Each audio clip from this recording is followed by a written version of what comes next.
it do, YouTube? It's the OG Mr. Mont. Back at y'all with another video. Check this out. It seems that Errol Spence Jr.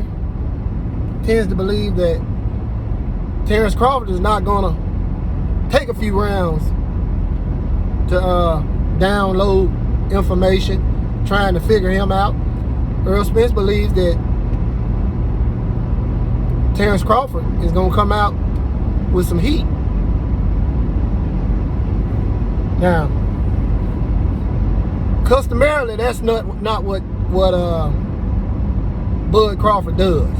He usually takes 2 or 3 rounds before he gets his engine revved up, and then he starts to pick you apart, and he starts to do his thing. Now, we've heard Terrence Bud Crawford say, let me quit calling this man Terrence Bud Crawford, saying his whole name up. Bud, we've heard Bud say several times that, if it ain't broke, don't fix it. He's not really worried about anything that, he's not worried about anything that has to do with Errol Spence Jr. and his fight game. He's seen it all, and this, that, and the other. Now, the consensus is, and it always has been, that Bud gets off to a slow start. And you got people out there saying that he can't get off to a slow start against Errol Spence Jr. And Earl seems to believe that,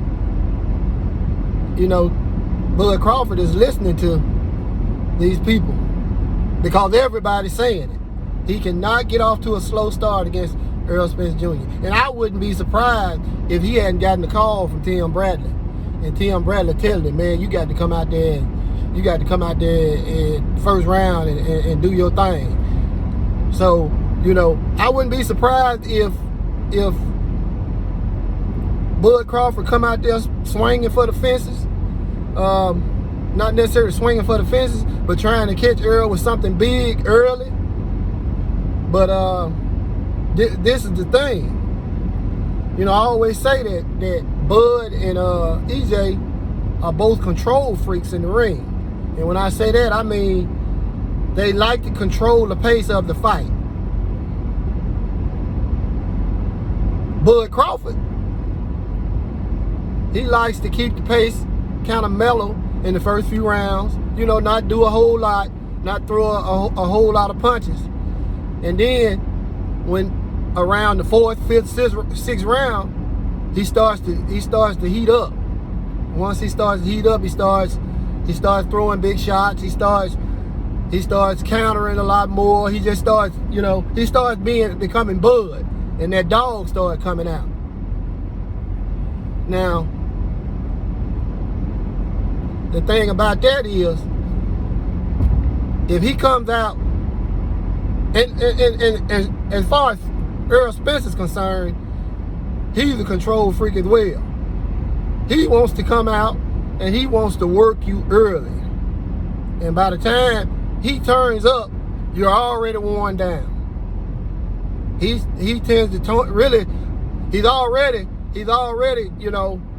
almost full speed when he comes out. But round 5, 6, 7, he really starts to going. And by that time, his opponent is for the most part, they're starting to slow down, because he done went to the body, and he just done started breaking them down. So this is my thoughts. Now, if Bud Crawford comes out and he's fighting at a pace that he's not normally used to fighting at in those first few rounds, and at the same time he's not able to hurt Errol, and Errol is being himself and being constant and steady,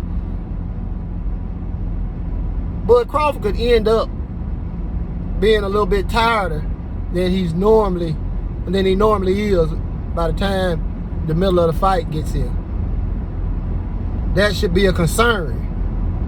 Because like I said, he doesn't do a whole lot in the first 2 or 3 rounds, and he doesn't exert a tremendous amount of energy in those first 2 or 3 rounds.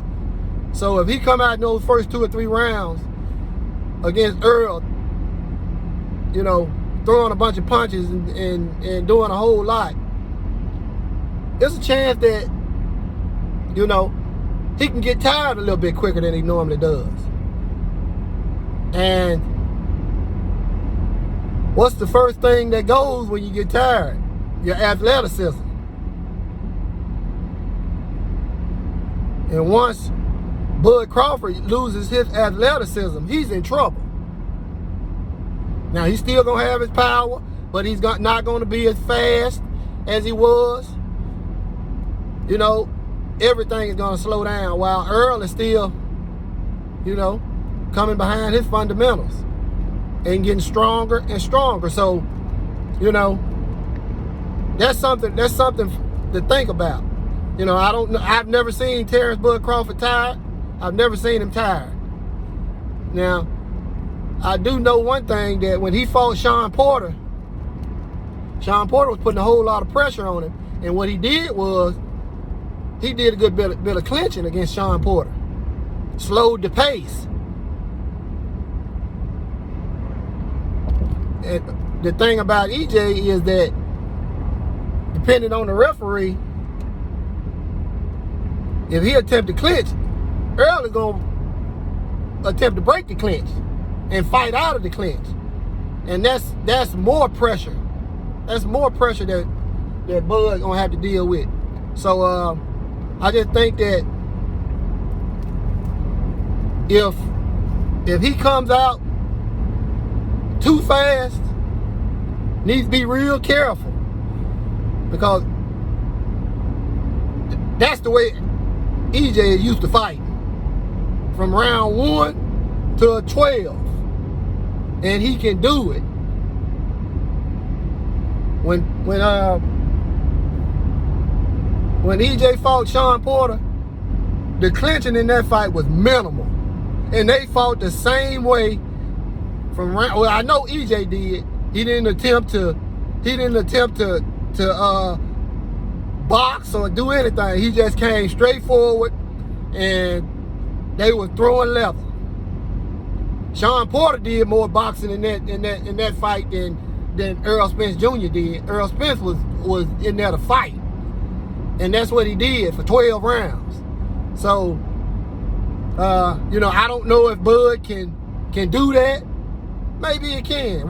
You know, we'll see. We'll see on the 29th. But, you know, if he doesn't, if he's not able to hurt Errol Spence Jr., he's going to have some serious problems, because he's like a freight train. He's like the juggernaut. Once he gets his momentum, ain't nothing in the world can stop him. So, you know, I don't know. Terrence Bud Crawford, you know, you still can win this fight, but it ain't gonna be easy. Especially if you can't hurt